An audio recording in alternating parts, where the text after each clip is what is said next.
Good morning student. आज हम लोग कक्षा 12 की मैथमेटिक्स में आगे पढ़ेंगे। तो अगला अध्याय शुरू करने से पहले उसमें लगभग हम लोग जो प्रीवियस एक्सरसाइज था उसमें 6 तक क्वेश्चन पढ़ चुके थे। आज हम लोग क्वेश्चन नंबर 7 से स्टार्ट करेंगे। बट 7 स्टार्ट करने से पहले थोड़ा सा फंडामेंटल है, उसको समझ लीजिए। देखिए, इसमें दो नई चीज़ें आएंगी, सममित आव्यूह और विषम सममित आव्यूह और विषम सममित आव्यूह। ठीक है, तो क्या करेंगे, सममित आव्यूह विषम सममित आव्यूह में कंडीशन क्या होगी, ए अगर कोई आव्यूह दिया है तो इसका रो का कॉलम का रो करके जैसे कन्वर्ट करके निकालते थे परिवर्त आव्यूह, उस तरह से निकालेंगे, अर्थात ए डैश निकालेंगे। और ए डैश और ए दोनों यदि इक्वल आ गया तो ये सममित आव्यूह हो जाएगा। अगर ए डैश निकालने पर वह माइनस ए के बराबर हो गया तो उसे कहेंगे विषम सममित आव्यूह। ठीक है, फिर एक बार रिपीट कर दे रहे हैं, ए यदि कोई आव्यूह है तो हम इसका परिवर्त निकालेंगे, यानी ए डैश निकालेंगे, और ए डैश का वैल्यू ए के बराबर आ रहा है तो इसका मतलब हुआ सममित आव्यूह है या सममित आव्यूह है। अगर जो है ए डैश का मान माइनस ए के इक्वल आया तो विषम सममित आव्यूह है। ठीक है, तो इसका आप ध्यान रखेंगे। सममित आव्यूह में जो है सेम टू सेम आएगा, यानी परिवर्त जो है निकालने पर भी कोई मान में अंतर नहीं होगा, और विषम सममित आव्यूह में माइनस का अंतर हो जाएगा। ठीक है, तो सममित विषम सममित जो है आपको क्लियर हो गया है। एक एग्जांपल लेंगे, आप सब समझ में आ जाएगा। चलिए एक्सरसाइज शुरू करते हैं। दिया गया है, सिद्ध कीजिए कि आव्यूह ए इक्वल टू इतना दिया है, एक सममित आव्यूह है। तो सममित आव्यूह के लिए क्या बताया गया, आप ए डैश निकालेंगे, और ए डैश का वैल्यू यदि ए के बराबर आ गया तो ये सममित आव्यूह हो जाएगा। चलिए तो सॉल्व करते हैं इसको। देखिए यहीं पे ये ए का वैल्यू है, ए डैश निकाले हैं, यानी परिवर्त जो है आव्यूह तो निकालेंगे, तो ये जो खड़ी लाइन है ये पट लाइन हो जाएगी, ये जो खड़ी लाइन है ये पट लाइन हो जाएगी, ये जो खड़ी लाइन है पट लाइन हो जाएगी। हो गया। तो अब अगर इन दोनों को हम मिलाएं, यहाँ पे सेम टू सेम उतारा गया है, ये ए डैश मान लीजिए निकल गया। तो अब यदि हम मिलाएं तो यहाँ पे देखिए परिवर्त जो है यहाँ पे रख के जो है निकालें। यहाँ देखिए डायरेक्ट वही रखा है, चूंकि दोनों एक है तो इसलिए जो कंफ्यूजन की स्थिति बन गई है। यहाँ पे देखिए ए है, ए डैश वही उसी को लिखा है, ए का वैल्यू लिखकर। अब ये डैश हटाएंगे तो ये खड़ी लाइन जो है ये पट लाइन बन जाएगी, ये खड़ी लाइन पट लाइन बन जाएगी, ये खड़ी लाइन पट लाइन बन जाएगी। तो अगर हम इसको देखें और इसको देखें तो दोनों एक दूसरे के क्या हैं, इक्वल हैं, यानी जो है चेंज कुछ नहीं हुआ, ए डैश इज इक्वल टू ए हो गया। इसका मतलब ये कैसा आव्यूह है, सममित आव्यूह है। ठीक है, एक बार और क्लियर कर लीजिए, ए का वैल्यू है तो ए डैश निकालना है, तो ए डैश ए का वैल्यू यहाँ पे रख दिया गया है तो ये ए हो गया, ऊपर डैश लग गया है। ठीक है, अब ए डैश को जो है एक्सप्लेन करेंगे तो ये जो खड़ी लाइन है वो पट लाइन हो जाएगी, जो खड़ी लाइन है वो पट लाइन हो जाएगी, ये खड़ी पट लाइन जो है खड़ी लाइन हो जाएगी। ठीक है, तो जो भी खड़ी लाइन है वो पट और पट वाली खड़ी हो जाएगी, यानी आप ऐसे जिस तरह से आप समझना चाहें, ये खड़ी लाइन है पट लाइन हो गई, ये खड़ी लाइन है पट लाइन हो गई, ये खड़ी लाइन है पट लाइन हो गई, या ऐसे भी कर लीजिए, ये पट लाइन है खड़ी लाइन हो गई, ये पट लाइन है खड़ी लाइन हो गई, ये पट लाइन है खड़ी लाइन हो गई। दोनों एक ही चीज है, जो आप लेना चाहें वैसे ले सकते हैं। ठीक है, तो इस तरीके से किए हम, तो ए डैश मिल गया हमें इतना, ए डैश हमें मिल गया इतना, और ए भी इतना ही है। इसका मतलब A dash is equal to ए हो गया। इसका मतलब ये कैसा आव्यूह होगा, सममित आव्यूह होगा। विषम सममित आव्यूह के लिए यहाँ पे देखिए ये सममित आव्यूह लिख दिया गया। दूसरा क्वेश्चन जो है विषम सममित आव्यूह का ही पूछ रहा है, तो इसमें ए इज इक्वल टू इतना दिया है, ए डैश निकाल के देखते हैं। चलिए यहाँ पे देखिए ए इज इक्वल टू इतना था, ए डैश निकाले हैं यहाँ पे, तो ये कंडीशन बन रही है। देखिए यहाँ पे सोर्स डायरेक्ट लिख दिया गया है, यहाँ ए डैश हो गया, और इसके बाद हम लिख के दिखा देते हैं यहाँ पे। चलिए जब लिखेंगे तो ये आपकी जो खड़ी लाइन है ये पट लाइन होगी, यानी 0 -1 1 हो गया। ठीक है, ये खड़ी लाइन पट लाइन, ये खड़ी लाइन पट लाइन होगी 1 0 -1। अब ये खड़ी लाइन पट लाइन होगी -1 1 0। तो ये बना हमारे पास। तो ये ए वाला जो वैल्यू है इससे मिलता जुलता है, बस अंतर इतना है, यहाँ जो है -1 है और यहाँ पे +1 है, यहाँ +1 है -1 है, ये +1 है यहाँ पे -1 है, यानी माइनस का अंतर है, तो माइनस कॉमन ले लेते हैं। ये देखिए इसके बाद ये लाइन आप समझिए, ठीक है। तो इसमें माइनस कॉमन लेंगे तो जो माइनस है वो प्लस हो जाएगा, प्लस है माइनस हो जाएगा, यानी 0, और ये माइनस है तो प्लस हो जाएगा 1, और ये प्लस है तो माइनस हो जाएगा -1, ये प्लस है तो माइनस हो जाएगा -1, ये 0 तो प्लस माइनस होता ही नहीं है, ये माइनस है तो ये प्लस हो जाएगा, और ये माइनस है तो ये भी प्लस हो जाएगा, ये प्लस है तो माइनस हो जाएगा, यहाँ पे 0 प्लस माइनस होता ही नहीं है। तो ये बना हमारे पास, यानी इसको जो है हम परिवर्त किए, यहाँ पे देखिए, अब यहाँ से जो डैश हटाएंगे तो परिवर्त करेंगे तो जो कंडीशन लिखे थे वो आएगा, उसमें माइनस कॉमन लेंगे तो ये कंडीशन बन जाएगी। तो इस कंडीशन को और इसको मिलाइए तो सेम टू सेम है, ये वैल्यू ए का है लेकिन आगे बस माइनस लगा हुआ है, यानी A dash is equal to -a, तो A dash is equal to -a आ गया। इसका मतलब ये कैसा भी हो जाएगा, विषम सममिताभ्य हो जाएगा। ठीक है, तो आई होप आपको क्लियर समझ में आ गया होगा सममिताभ्य क्या है, विषम सममिताभ्य क्या है। आज के टॉपिक में यही सब मिलेगा आगे। चलिए सॉल्व करते हैं। नेक्स्ट क्वेश्चन नंबर 8 देखते हैं। दिया गया ए इज इक्वल टू इतना के लिए सत्यापित कीजिए ये सममिताभ्य है, ये विषम सममिताभ्य। तो पहली बात इसको हम लोग निकालेंगे, निकालने के बाद उसका डैश निकालेंगे, अगर डैश उसी के इक्वल आ गया तो सममिताभ्य, अगर डैश जो है उसके माइनस के इक्वल आ गया तो विषम सममिताभ्य। यानी कुल मिला के क्वेश्चन वही है, बस कैलकुलेशन थोड़ा सा बढ़ा दिया है। तो हमारा पहला उद्देश्य क्या होगा, ए प्लस ए डैश निकालना। तो यहाँ पे देखिए ए हमारे पास है ही जो दिया है, ए डैश उसका जो है परिवर्त कर देंगे, यानी खड़ी लाइन को पट लाइन और पट लाइन को खड़ी लाइन कर देंगे। तो यहाँ पे ए और ए डैश, पिछले चैप्टर में भी ए डैश निकालना सीख गए हैं आप। तो ये हो गया ए और ये ए डैश हो गया हमारे पास। ठीक है, अब इन दोनों को क्या किया है, जोड़ा है, तो जोड़ दीजिए दोनों को, सिंपली जोड़ा है, आप पढ़ चुके हो पीछे, जोड़ दिए, इतना हो गया। अब इतना तो हो गया किसका वैल्यू, इसका value A plus A dash का। अब इसको चेक करना है कि ये सममिताभ्य है कि विषम सममिताभ्य है, यानी इसके ऊपर जो सवाल पढ़े हैं उस तरह का हो गया, ये तो पीछे तरह का सवाल हो गया, लेकिन अब इसके जस्ट ऊपर जो पढ़े हैं उस टाइप का ये सवाल हो गया, यानी इसको चेक करना है सममिताभ्य है कि विषम सममित। तो इसका क्या करेंगे, डैश निकालेंगे। तो चलिए इसी के ऊपर डैश लगा देते हैं। देखिए, तो इसका डैश करके निकालेंगे तो जो ये खड़ी लाइन है ये पट लाइन हो जाएगी, और जो ये खड़ी लाइन है ये पट लाइन हो जाएगी, यानी कुल मिला के ये आ गया, और ये मिलाएंगे तो इसी के इक्वल है। देखिए, जो ये थोड़ा सा गलत लिख दिया, यहाँ इक्वल टू ये लिखा है, ये गलत है, ये नहीं रहेगा, ये नहीं रहेगा। ठीक है, यहाँ पे रहेगा ए प्लस ए डैश। ठीक है, तो ए प्लस ए डैश का whole dash is equal to इतना। इसका मतलब ये हुआ कि जिसको हमें चेक करना था, यहाँ पे जिसको हमें चेक करना था सम्मित विषम सम्मित, वो खुद वही आ गया डैश लेने पर, यानी परिवर्त उसका वही है। इसका मतलब कैसा भी हो जाएगा, सम्मिता भी हो जाएगा। तो देखिए यहाँ पे लिखा गया है A plus A dash is equal to A plus A dash. ठीक है, यानी इसका whole dash is equal to यही आ जा रहा है। इसका मतलब ये कैसा भी हो, सम्मिता भी हो। ठीक, उसी प्रकार दूसरे के लिए सेम कंडीशन करेंगे आप। पहले जो है आपको ए और ए डैश मिल गए हैं, सिर्फ घटाना है। तो यहाँ पे देखिए रख के घटा दिए गए, इतना आया है। अब इसको चेक करना है कि सम्मिताभ्य हो कि विषम सम्मिताभ्य है, समसम्मित है कि विषम सम्मित है। तो इसका डैश निकालेंगे, देखिए यहाँ पे निकाला गया है। तो डैश निकालने पर देखिए होगा क्या, जो ये, एक मिनट हम आपको समझा दे रहे हैं विधिवत। यहाँ पे देखिए जब इसका निकालेंगे तो ये खड़ी लाइन पट लाइन होगी, तो हो जाएगा 0 1। ठीक है,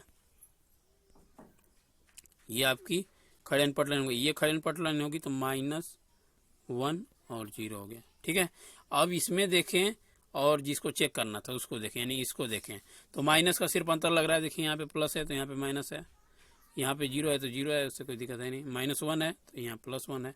तो इसमें यदि माइनस कॉमन ले लें, ऊपर वाले माइनस कॉमन ले लें, तो बचेगा हमारे पास 0 -1 1 +1 होगा, ये +1 और ये 0। ठीक है, इसमें माइनस कॉमन लेने पर होगा ना, जो माइनस है प्लस हो जाएगा, जो प्लस है माइनस हो जाएगा। तो इतना हो गया। तो अब इसको अगर देखें हम, ये वाला पोर्शन हम देखें तो ये वाला पोर्शन आपका देखिए, ये जो पोर्शन है इसी से मिल रहा है जिसका परिवर्तन में निकालना था। तो इसका मतलब ये हो गया कि इसके जगह पे हम उसको रख सकते हैं, ये फिर ये लिख दिया है यहाँ पे, ये नहीं रहेगा, इसके जगह पे ये रहेगा A minus A dash in bracket. ठीक है, देखिए यहाँ माइनस ए जो लिखा है, minus in bracket A minus A dash. आप इसी का जो है, इसी का ना निकालना चाह रहे थे परिवर्त, तो परिवर्त इसका निकालेंगे तो परिवर्त यही चीज है ना, देखिए इक्वल है इसी के। तो इसका परिवर्त आप निकाले हैं तो परिवर्त किस में आ रहा है, माइनस में आ रहा है, उसी के वैल्यू के इक्वल आ रहा है लेकिन माइनस में आ रहा है।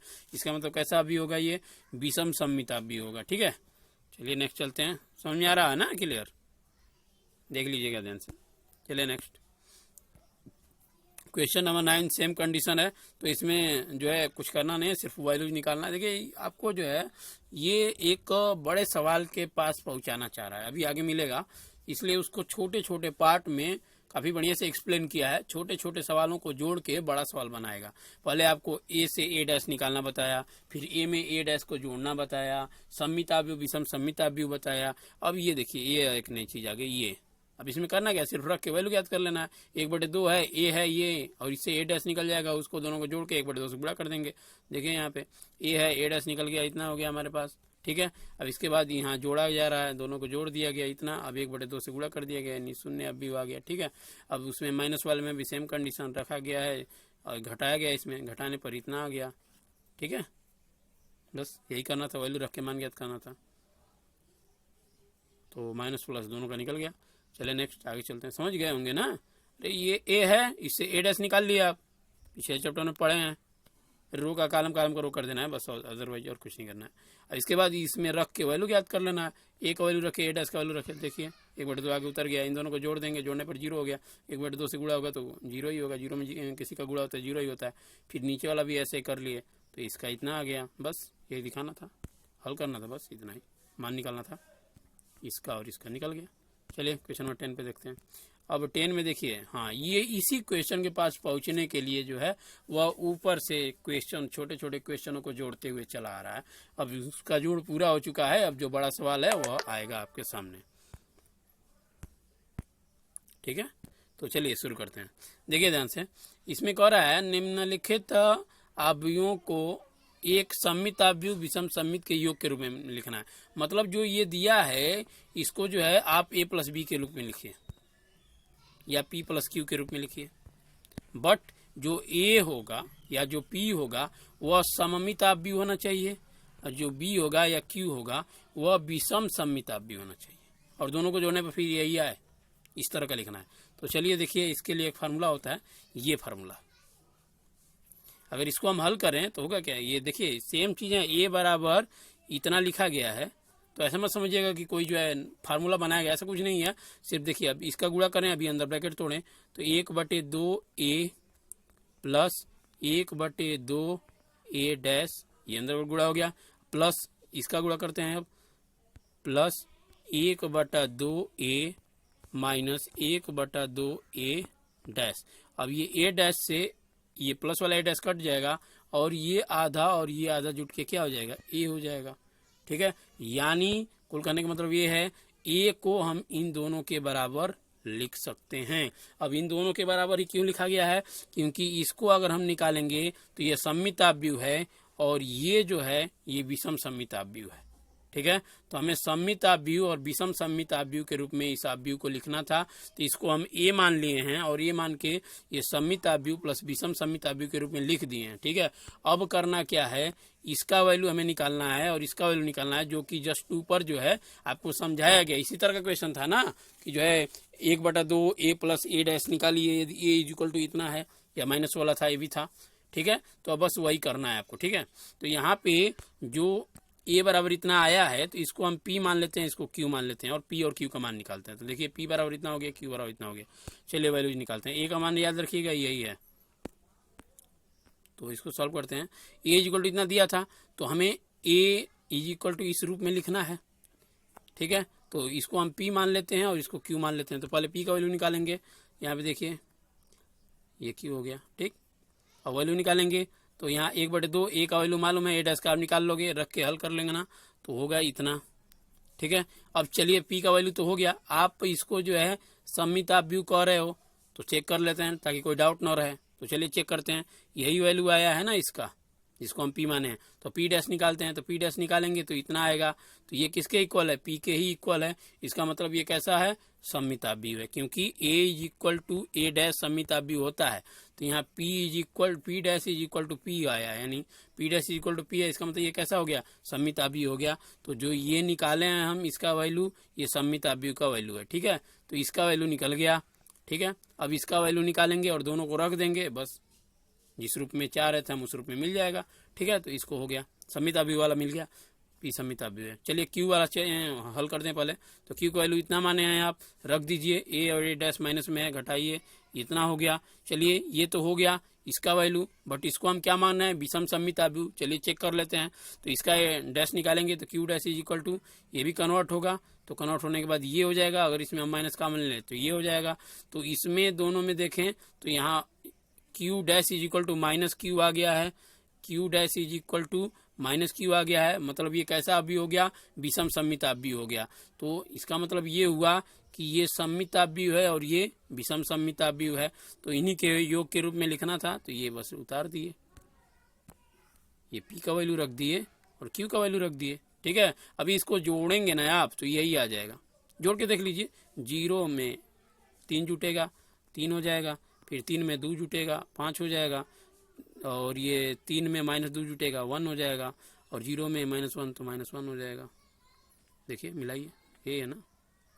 ठीक है, यानी ए को ऐसे योग के रूप में हम लोग लिख दिए जिसमें जो ये पहला है ये सममिताभ्यु है और ये दूसरा विषम सममिताभ्यु है। तो जब भी देखिए 2/2 में समझाया है, 3/3 में भी दे सकता है। ठीक है, तो आप ऐसे ही करेंगे। करना क्या है, आप ये फार्मूला बस याद रखिए, ए इज इक्वल टू इतना, जिसको लिखना है उसको ए मान लीजिए और ए डैश निकाल लीजिए, इसको निकालिए हल करके, इसको निकालिए, बस दोनों को रख दीजिए, क्लियर हो जाएगा। ठीक है, चलिए नेक्स्ट आगे चलते हैं। अब इसमें देखिए 3/3 का आ गया, तो कुछ नहीं, सब तरीका वही है, बस कैलकुलेशन बड़ा होगा, आप कर लेंगे वैसे ही। ठीक, कैलकुलेशन आप कर चुके हैं इस तरह का, अरे गुणा आप कर चुके हैं, ये तो बस प्लस करना है, प्लस में तो सीधे सीधे जोड़ना होता है और क्या। ठीक है, तो आप निकाल लेंगे। अगर दिक्कत होगी तो स्क्रीनशॉट ले लीजिए, खुद पहले हल करिएगा, उसके बाद सवाल से मिला लीजिएगा। ठीक है, ये नहीं कि जो है सवाल देख के सॉल्व करना शुरू करिएगा, पहले खुद सॉल्व करिएगा, उसके बाद सवाल से मिला लीजिएगा। ठीक है, चलिए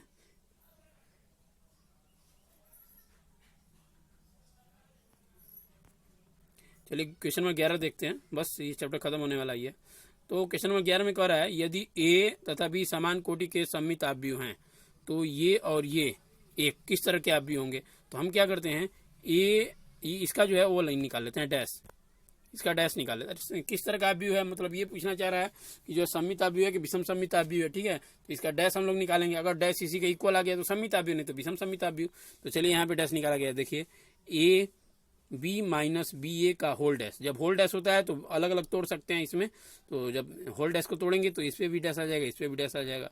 ठीक है, तो इस पे डैश हो गया। अब इसके बाद इसको जब तोड़ेंगे तो ये उल्टे पे डैश हो जाता है, ये सूत्र है, याद रखिए। ये देखिए यहाँ पे दिया भी है, ये होल डैश है तो ऐसे टूट सकता है, और ये ए बी है, ए बी डैश है, तो इसको जब तोड़ेंगे अलग अलग तो ये बी डैश पहले हो जाएगा, ए डैश बाद में हो जाएगा। ठीक है, ये देखिए यहाँ पे तोड़ा है, तो ये उसी तरह जो है ये पहले तोड़े तो ऐसा हो गया, फिर इसको तोड़े ये उल्टा हो गया, ये उल्टा हो गया। ठीक है, इस तरह कंडीशन हुआ।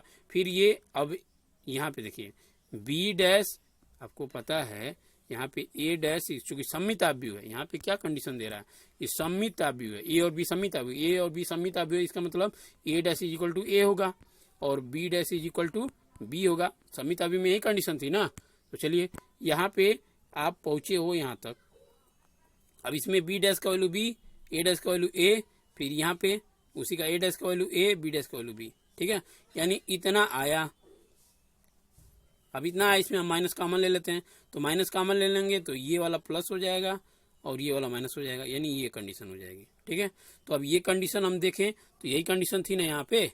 इसका मतलब ये हुआ कि जो डैश लिया गया यानी परिवर्त निकाला गया है वो किस में आ गया, माइनस में आ गया। तो माइनस में आ गया तो कौन सा होगा, विषम सममिताभ्यु होगा। इसका मतलब इसका ऑप्शन नंबर ए क्या होगा, सही हो जाएगा। ठीक है, एक बार फिर रिपीट कर रहे हैं। आपको करना ये था कि इसका डैश निकालना था, डैश निकालने में इस फार्मूलों को याद रखिएगा। ठीक है, और सममिताभ्यु कह दिया है इसलिए A dash is equal to A और B dash is equal to B होगा। ठीक है, सममिताभ्यु की यही कंडीशन थी ना। अगर विषम सममिताभ्यु कहता तो A dash is equal to minus A हो जाता, B dash is equal to minus B हो जाता।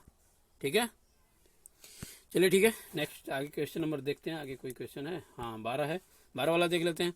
सेम उसी तरह का क्वेश्चन है, इसमें ए दिया है और ए प्लस ए डैश का वैल्यू आई दे रहा है। आई का वैल्यू आप जानते ही हो 1001, यही होता है ना। चलिए, तो करना है कि इसका वैल्यू निकालेंगे और आई का वैल्यू रख के कंपेयर करेंगे, अल्फा का मान निकालेंगे। चलिए ए डैश तो निकाल लेंगे, इसका परिवर्त करके ये हो गया। दोनों को जोड़े हैं तो यहाँ पे देखिए जब जोड़ेंगे ए डैश को ए डैश में जोड़ेंगे तो ये इससे कटेगा, 0 हो जाएगा। ठीक है, और जो है कहाँ गया, और कोई कट रहा है, हाँ ये इससे कटेगा, ये भी 0 हो जाएगा, यानी ये कंडीशन हो जाएगी alpha alpha cos alpha plus cos alpha 2 alpha हो जाएगा। ये इससे जुटा 2 अल्फा, ये इससे जुटा तो 0 हो गया कट के, ये इससे कट के 0 हो गया, और ये इससे जुट के जो है 2 अल्फा हो गया। ठीक है, और आई का वैल्यू जो था वो रख दिए। ठीक है, अब कंपेयर करेंगे तो यहाँ 2 कास अल्फा है तो 1 हो जाएगा उसके इक्वल, यहाँ 2 कास अल्फा है 1 हो जाएगा। यानी कंडीशन क्या बनी हमारे पास, 2 cos alpha is equal to 1। ठीक है, तो cos alpha is equal to, इसको इधर पक्षन कर 1/2, तो अल्फा का मान कितना हो, कास के कितने अंश का मान 1/2 होता है, 30 अंश का, यानी अल्फा इज इक्वल टू 30 अंश। 30 अंश को लिख सकते हैं π/3, और नहीं सॉरी 60 अंश का वैल्यू होता है ना, तो साइन के 30 अंश का मान 1/2 होता है। ठीक है, सॉरी कास जो है 60 अंश का मान 1/2 होता है, यानी अल्फा इज इक्वल टू हो जाएगा 60 अंश, और 60 अंश को जो है आप कन्वर्ट कर लेना पाई में, तो पाई गुणे 180 लिख सकते हो कन्वर्ट करने के लिए, 0 0 कट गया, 36 18, यानी π/3। तो इसका ऑप्शन नंबर कौन सा सही होगा, बी सही हो जाएगा, option number B is correct answer. ठीक है, तो आपको ऐसे सॉल्व करना था। ये एक्सरसाइज आपका फिनिश हो गया, अच्छे से क्लियर कर लीजिएगा, बाकी जो बचा है नेक्स्ट डे देखा जाएगा। फिलहाल इस चैप्टर में कुछ नहीं है, न्यू चैप्टर शुरू होगा नेक्स्ट डे से।